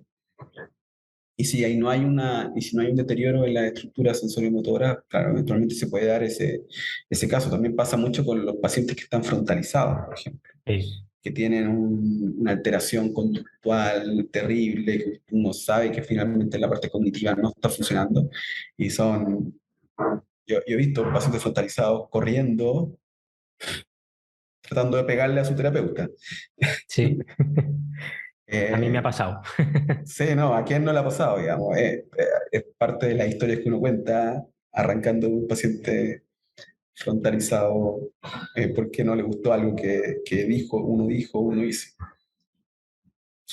Eh, pero claro, hay una disociación también en la parte como motora, y lo cognitivo, eso es verdad, y se da en estos casos como los que tú planteas. Eh, pero uno cuando quiere entender el control del movimiento real, efectivamente uno tiene que mirar que hay una parte refleja, que hay una parte automática, que no es lo mismo, ¿ya? Ujú. Y que hay mucho de cognición y de integración. Eh, yo me acuerdo una vez con una paciente que no ni siquiera era mi paciente, era una paciente de una colega, eh, que se podía mover bastante bien, pero tenía un problema para girar, eh, y para mover la cabeza. O sea, tenía claramente un trastorno vestibular y aparte su lesión era vestibular. Ujú. Eh, y bueno, la persona no podía, por ese desorden, no podía, no podía caminar, no podía caminar porque se caía todo el rato. Y me acuerdo que en la clínica nosotros teníamos una herramienta que se llama APDM, que es este laboratorio de marcha se crea en la Universidad de Oregon, justamente con la doctora Faith Horak. Es un sistema de acelerometría, pero que viene con un software incluido y que te permite, yo me imagino que Benjamín, este amigo en común que tenemos, se debe acordar de este sistema. Era un sistema que te decía una evaluación postural, te permitía entregar información sobre qué sistema estaba utilizando más la persona, si el vestibular, si el sensorio motor eh, o el visual. Entonces, esta compañera de trabajo viene y me dice, Gonzalo, ¿qué crees tú que podría hacer con esta paciente para entrenarla? Porque le hicimos la evaluación con el sistema y salió que dependía mucho de lo visual y propioceptivo y no de lo vestibular. Entonces yo le dije, mira, lo que podemos hacer con ella es entrenarla en superficies irregulares, para ver cómo anda. Yo tenía como una teoría de que, bueno, pasó, ella me hizo caso y la persona, eh, yo siempre pongo este ejemplo en clase porque de hecho tengo las figuritas de los gráficos que daba el software. Después la evaluamos al final y la dependencia propioceptiva en la evaluación inicial estaba en un 70% y después de la intervención estaba en un 100%. Y la dependencia vestibular estaba en un 10, un 15 y al final del entrenamiento estaba en un 0. Entonces, gráficamente la persona había empeorado, le habíamos agudizado su condición dependiente visual y o sea, con nuestra intervención la habíamos hecho mucho más dependiente de lo visual y de lo propioceptivo. Propioceptivo. Entonces yo siempre le digo a los estudiantes, bueno, acá ustedes pueden ver cómo un mal juicio clínico puede empeorar a una paciente. Pero lo real es que la paciente, sobrecompensando, ahora podía caminar sola y podía girar sola y podía hacer todas sus actividades de la vida diaria eh, sola, con el único impedimento que la habíamos transformado en súper dependiente visual y propioceptiva. Yo siempre cuento esta historia porque yo no tengo claro si es que lo que hicimos estuvo bien. Lo que sí tengo claro es que la paciente mejoró su funcionalidad y se fue de alta, pero es interesante cómo el sistema también recoge la información más fiable y la va transformando en estrategias motoras que va aprendiendo. Y, y esa fue una de las primeras experiencias que yo tuve radicales de cómo el sistema nervioso fue capaz de cambiar esta ponderación de integración sensorio-motora y El que sensory generara, reweight, ¿no, Gonzalo? y que Este concepto de sensory reweight. exactamente, y que genere una repercusión, una repercusión motora tan grande. De hecho, en este paper de la fatiga cognitiva, estas evaluaciones posturales eran en condiciones sensorio-motoras distintas. Y nosotros describimos que la fatiga cognitiva afecta mucho más cuando hay una distorsión propioceptiva y vestibular al mismo tiempo, en este contexto de la evaluación en el neuro. Así que es esta mirada que tú planteas de lo automático, de lo reflejo y de lo cortical, uno tiene que ir mirándola caso a caso, porque finalmente, efectivamente, desde los experimentos de Sherrington y Close, cuando descerebraban al gato y el gato podía caminar en el treadmill gracias a la información perceptiva. Después estos experimentos evolucionaron y cortaron las aferencias sensoriales y las eferencias y hacían al gato caminar y igual tenían respuesta medular automática en la médula. Nosotros mismos en clínica probablemente que hemos trabajado con personas con lesión medular y cuando empezaron estos sistemas de soporte parcial de peso, uno podía darse cuenta cómo estas personas cuando empezaban un ciclo de marcha y agarraban una velocidad determinada, la performance sensorimotora era mucho mejor. Sí. Así que eso uno lo ha visto en clínica, esta como dualidad entre lo automático, lo reflejo y lo cortical, y cómo eso mezclado uno lo puede ver en distintos pacientes, en distintos contextos. Yo me he visto muchas veces en esa tesitura de hacer una estimación de cómo compensa el paciente un déficit vestibular, por ejemplo, a nivel visual o cuando se habla de la dependencia visual y todo esto. Y a veces uno no se plantea que pueda estar haciendo un reajuste sensorial o sensoriomotor que no beneficia al paciente, ¿no? Uno siempre piensa, voy a intentar trabajar el déficit o voy a intentar compensarlo, ¿no? Yo sí me he encontrado, por ejemplo, pacientes con mucha dependencia visual y sí que el enfocarse en estímulos vestibulares suele ser positivo, ¿no? Se habla Mm. de toda la estimulación optocinética, de las posibilidades que da la realidad virtual inmersiva, justamente, ¿no? Las gafas, pero claro, hay que tener cuidado, ¿no? Por ver qué respuestas va a mostrar el paciente, que muchas veces el sistema autónomo está ahí esperando. Sí, de todas maneras, bueno, una de las cosas que yo tengo pendientes es- es meterme en el mundo de la terapia vestibular. Debo reconocer que no soy un gran conocedor del área. He conversado con varios compañeros de trabajo que han entrado en esa área y han encontrado ahí un nicho de ideas y estrategias terapéuticas que han funcionado mucho con sus pacientes. Así que soy un gran admirador de los colegas que han entrado en esa área y han intentado resolver problemas de balance desde esa mirada. Y y también con todo este tema del balance reactivo me han surgido las preguntas de un poco qué le pasa al sistema vestibular en este proceso de reestructuración de las estrategias compensatorias después de perder el balance.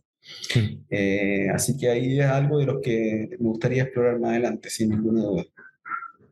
Sí, estaba pensando que casi es lo único que le faltaba a tu tesis, pero hubiera sido ya no una tesis, una enciclopedia, ¿no? Sí, Prácticamente. más o menos. Yo creo que hubieras tenido que estar 2 años más y ya sí que tu mujer te mata, ¿no? Totalmente. Mira, ya has hablado un poquito de equilibrio reactivo, pero quizás a la gente le llama mucho la atención esto porque no es tan novedoso. Sí que en España se ven en algunas clínicas algunas especies de cintas de marcha que tienen perturbación. Ahora no recuerdo la marca y quizás tampoco deba decirla, ¿no? Que a veces me aligero demasiado diciendo marcas y ojo, cuidado, ¿no? Pero sí que hay de estas cintas que de repente en estático o en dinámico caminando te meten esta perturbación.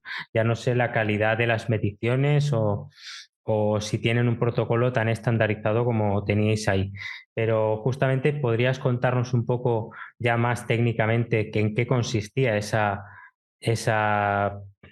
terapia orientada a la perturbación en los estudios que has hecho. ¿En qué consistía? Hablabas de 24 a 30 perturbaciones, luego combinado con electroestimulación. Háblanos un poco. Sí, allá en Chicago nosotros trabajamos con tres plataformas que inducían perturbación. La primera y la más grande era una plataforma que tenía celdas de fuerza abajo y que era el laboratorio con las cámaras y que era básicamente un pasillo en donde llegaba un momento en que habían dos como especie de deslizadoras que se Ujú. soltaban cuando el trial era perturbación, se soltaba y tú experimentabas como el resbalón. Y otra perturbación que había es que de repente del suelo salía una especie de barrera que te hacía que te tropezaras. Claro, porque hay que diferenciar lo que era el sleep and trip, ¿no? Creo Exactamente, que no es lo mismo, ¿no? Tiene diferencias en las respuestas. así es, así es. Y yo debo reconocer que hasta el día de hoy todavía no entiendo muy bien el paradigma del tropiezo. Ujú.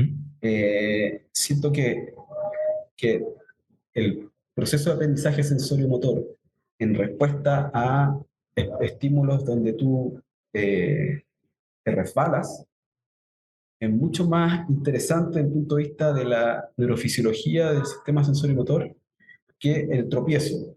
Porque en el Sí. tropiezo a mí me daba la sensación que las personas solo ajustaban las estrategias visuales, ¿ah? Y que eso permitía que mejorar su patrón compensatorio. Entonces, de hecho, en el paper donde yo hago electroestimulación, casi no encuentro diferencia en el tropiezo y solo la encuentro en el repalón. Y eso a mí me hacía mucho sentido. Así que yo nunca, siempre que mi jefa allá en Chicago me intentaba meter el tropiezo en los paradigmas, siempre yo intentaba esquivarle un poco a ese bulto, porque no me gustaba mucho y no lo encontraba tan interesante. Esa era la plataforma que estaba abajo. Después, en el laboratorio, nosotros teníamos dos laboratorios. En el laboratorio de arriba, el cuarto piso de la Universidad de Illinois, teníamos un treadmill. Teníamos un treadmill que de hecho era un treadmill de una marca que había creado un profesor de la universidad, eh, que se llama Mark Gravenier, si es que alguien lo quiere ir a mirar. Muy buen profesor. Y ese treadmill daba cuatro opciones. Bueno, daba cinco, la de caminar como un treadmill normal. Después daba la opción de que tú estabas parado y que estando parado, la caminadora se iba para adelante. Si la caminadora se iba para adelante, generaba un repalón, un pseudo repalón. Claro. O que la caminadora se fuera para atrás, la cinta se fuera para atrás y tú das el paso hacia adelante, como un tropiezo. Y la otra alternativa era que mientras tú caminabas, ibas caminando en el treadmill, la cinta se paraba y después seguía, que generaba como la perturbación mientras caminabas. Y eso podía ser medido, ese estímulo de perturbación, tú lo podías ajustar, este treadmill, esta cinta, ¿cómo le llaman ustedes a la caminadora? La cinta, ¿no? Sí, cinta de marcha. La cinta de marcha, tú podías ajustarle la intensidad de la perturbación, la aceleración de la perturbación y la distancia con la que se desliza. Entonces había varias dificultades que tú podías ir controlando. Esa era la caminadora. Y después tuvimos otra plataforma, que es una plataforma que yo estoy ahora intentando hacer acá en Chile, en la Universidad de Finisterra, que es una plataforma que básicamente hace lo mismo, se va hacia adelante y hacia atrás, pero tú caminas en esta plataforma y tú le puedes poner arriba distintas superficies. Puedes ponerle espuma, puedes ponerle unos rollers. Y el último paper que nosotros publicamos en la revista Biomechanics es la validación de esa plataforma, que fue creada por una startup en Chicago.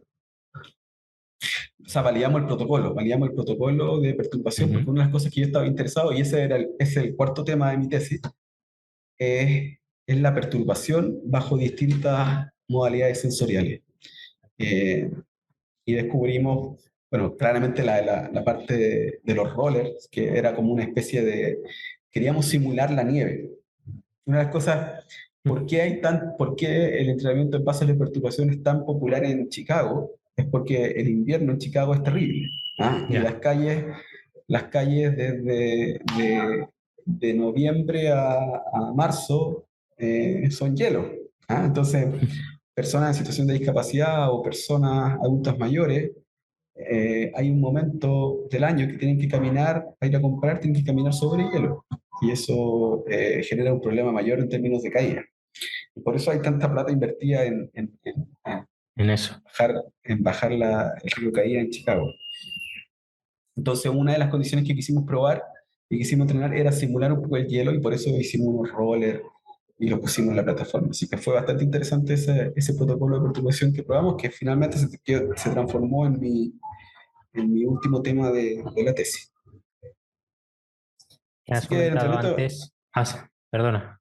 Así que el entrenamiento en base a la perturbación es un paradigma que, como lo conversábamos recién, es súper interesante desde el punto de vista de la traslación a lo clínico.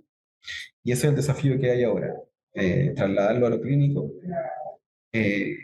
pero al mismo tiempo mirar lo que le pasa al sistema nervioso durante ese proceso de aprendizaje en el contexto del balance reactivo. Antes has comentado que lograsteis sincronizar la electroestimulación con la perturbación. ¿En qué musculatura se aplicaba esa estimulación? ¿Cuál era la interesante para ayudar a eso? El cuádriceps de la pierna, el cuádriceps de la pierna parética, eh, y entendiendo que la pierna parética era la que mantenía, en el fondo cuando tú pierdes el balance, una de las cosas que nos dimos cuenta y que lo hicimos cada vez que entrenábamos, mirábamos a pacientes con stroke eh, caerse, la estrategia compensatoria, la estrategia del paso, lo daban con la pierna sana. Mm. Entonces, en ese momento en que ellos necesitaban recuperar el balance, en esos 2 segundos o ese segundo y medio que están intentando generar la estrategia compensatoria, están parados sobre su extremidad inferior parética.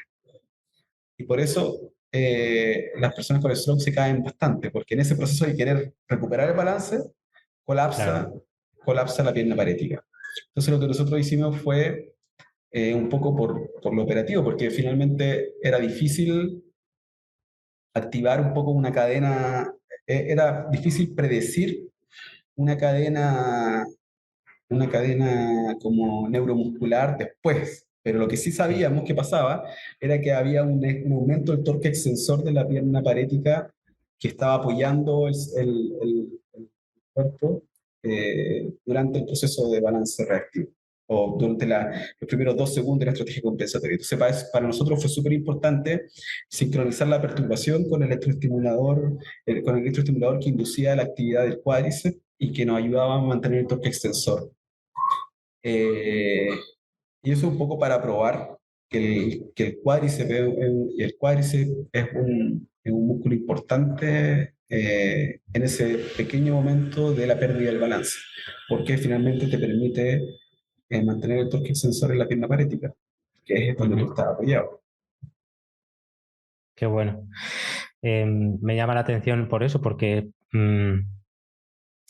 normalmente el cuádriceps se contempla en el sentido dinámico, ¿no? Pero no en el sentido tan de reacción, ¿no? Y yo tengo muchos pacientes que le vendría muy bien un entrenamiento reactivo de ese estilo y combinado con algún input periférico, ¿no? De alguna forma, tu tesis también es una buena confluencia entre lo periférico y lo central. No hemos hablado de otros del entrenamiento del déficit, que quizás sería interesante, ¿no?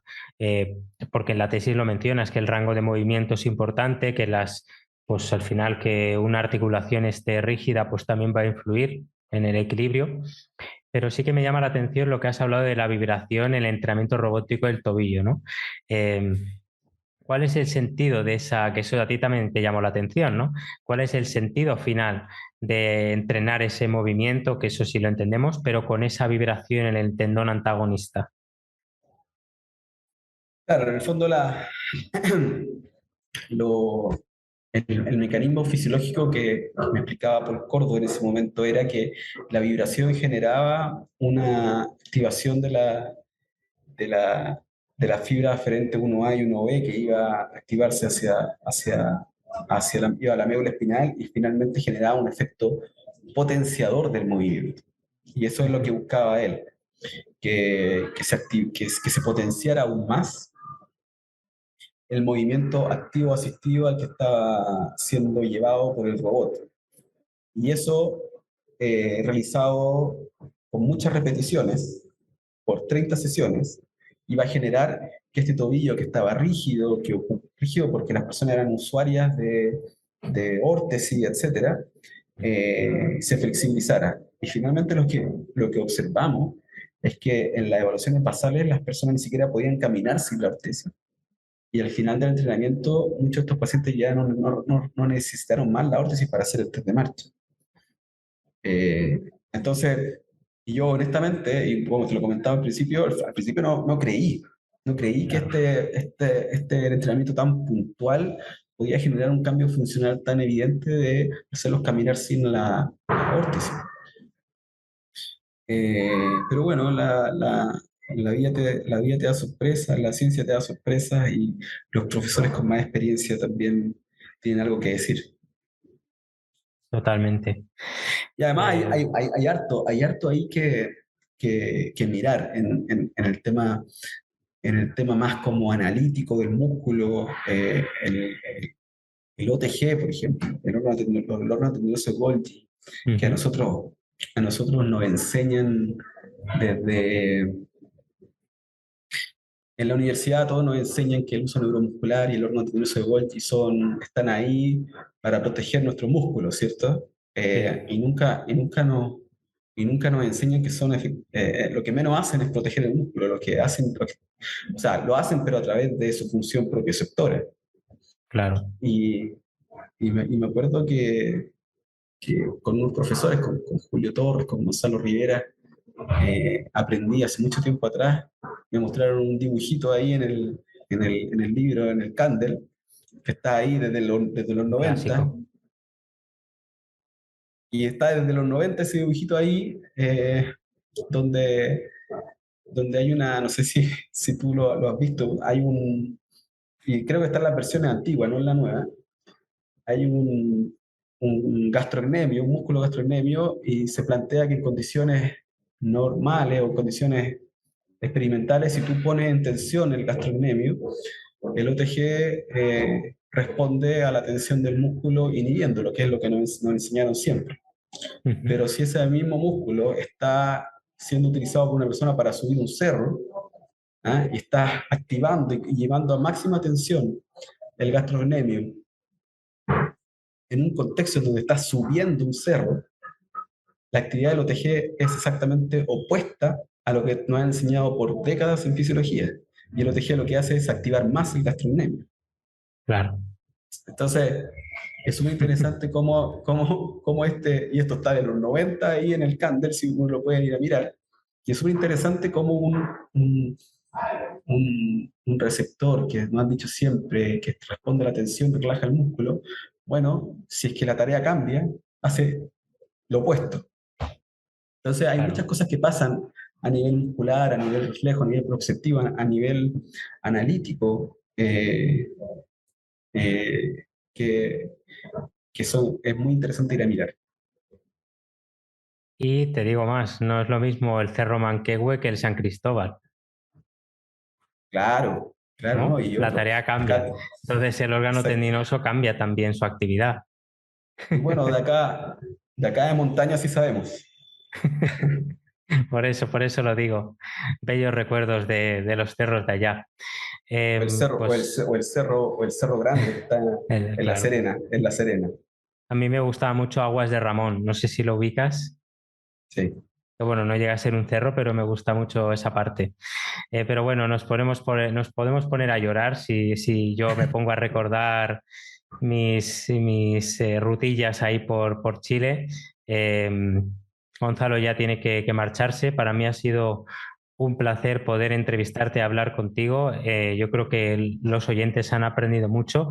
No sé si se te ha quedado algo en el tintero que quisieras contarnos, ya para terminar, o si ya te sientes pleno. No, te agradezco la conversación, Javier, ha estado muy entretenido. Espero no haber aburrido a los auditores. Eh, eh, les doy un gran saludo ahí a todos los que te escuchan en España y seguramente en el mundo hispanoparlante también cada vez el podcast se está haciendo más popular. Me he entretenido mucho escuchando tus capítulos anteriores. Así que te felicito por el trabajo. Es súper importante que la rehabilitación y estos temas tan específicos puedan ser difundidos a la comunidad para que sean discutidos, debatidos por profesionales. Y acá en Chile tenemos una frase de los que nos dedicamos a la ciencia, que se ha hecho bien popular en el último tiempo, los que hemos trabajado en ciencia, es que eh, una forma de hacer crecer la disciplina es democratizando el conocimiento. Y lo que tú haces exactamente va en esa línea. Estás empoderando profesionales de la salud, democratizando conocimiento, democratizando puntos de vista. Quizá el que nos escucha puede estar completamente en desacuerdo con algunas de las cosas que yo dije, pero seguramente abre un espacio de discusión que es muy importante para el crecimiento de nuestra profesión y lo más importante, espero que el beneficiario final sea nuestros pacientes. Así que felicitaciones, Javier, por el espacio y una vez más, muy honrado y agradecido por la invitación. Bueno, muchísimas gracias y también por todo el trabajo que haces, como siempre les digo a los invitados, y sobre todo si han dedicado parte de su trabajo a ver pacientes, luego investigar y luego dar clase. Me parece bueno, es un ejemplo porque yo quiero seguir un poco ese mismo camino, ¿no? No sé qué me deparará mi doctorado en el futuro o si al final acabo de profesor, pero realmente personas como tú sois una gran inspiración para mí. Así que, de nuevo, muchas gracias. Dejaré en la descripción del episodio algunas referencias bibliográficas, por supuesto la tesis doctoral de, de, de Gonzalo, que está pública, está en inglés, eso sí, pero tiene una muy agradable lectura. Y nada, le pediré también a Gonzalo si quiere que me comparta alguna referencia para quien le esté interesado. Todo lo que él ha hablado está con su referencia y va a poder profundizar perfectamente quien esté interesado. Si le interesa el equilibrio reactivo, la parte cognitiva, la parte del entrenamiento sensoriomotor, pues va a tener su posibilidad para profundizar en ello. Así que nada, Gonzalo, nos despedimos. Muchísimas gracias de nuevo. Gracias a ti, Javier. Un gusto. Y nada, nos vemos en el siguiente episodio. Se vienen entrevistas también muy interesantes con gente también muy interesante, no valga la redundancia. Así que nos vemos en el siguiente episodio. Chao. Chao, chao.